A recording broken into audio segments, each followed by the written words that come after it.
Hey, what's up, everybody? This is Pat from Salt Strong, and I want to give you a quick tip when it comes to fishing in the summertime.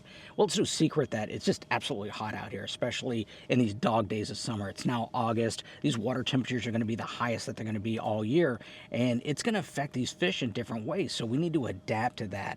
And really, what it means is because it's hot, these fish really are not going to be feeding super aggressive for a long period of time.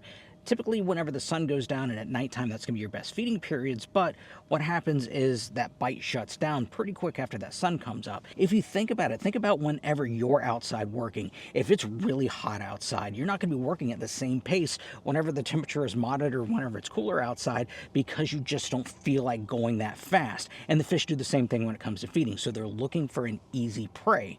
So what I like to do in the summertime is I like to slow down. You want to fish super slow. And the reason why is the easier that meal looks, the less calories they have to burn, and the more likely they are to chase it. Now, whenever it's moderate temperatures like in the fall time or in the spring, they're going to be more aggressive, but in the summertime, they're really going to want to slow down. So slow down your presentations. One of my favorite lures to use in the summertime, whenever these fish move up shallow, they get up against the shoreline, what's behind me, and you see them slowly chasing bait, they're actively feeding. I like going down to a twitch bait like this. This is our Flea Flicker right here.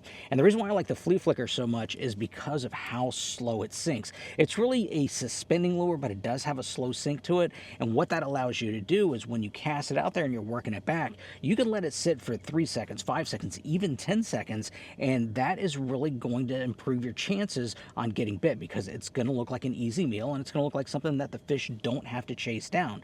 Now, typically what I do with this lure is I'll cast it out there, I'll let it sit for a few seconds, give it a twitch or two, and then let it sit. I'll let it sit for 3 seconds, I'll let it sit for 5 seconds, I'll let it sit for 10 seconds. And during that retrieve, I'm going to do different pauses and different aggressions of that twitches, twitching it harder and softer to find a pattern that the fish want that particular day. And once I find that, then I'm going to repeat that pattern. So you're always changing things up until the fish tell you what they want. Now, these flea flickers work for any of your inshore species, whether that be snook or whether that be redfish. I really like it for trout. This is pretty much one of my go-to trout lures. So if I see the trout moved up shallow and they're feeding, then I am going to throw this flea flicker, and it has a really good hookup percentage because of the exposed hooks. A lot more so than, say, a soft plastic lure that gets chewed up by puffers. And that's another reason why I throw a hard bait, is because in the summertime, your nuisance fish, your needlefish, your puffers, that kind of thing can really start tearing up your soft plastics. So going to a hard bait is a way to get around this. So if you're struggling on catching fish this summertime, slow down your presentations and try using lures that you can effectively work slower. And if you're looking to try one of these new flea flickers, we have these available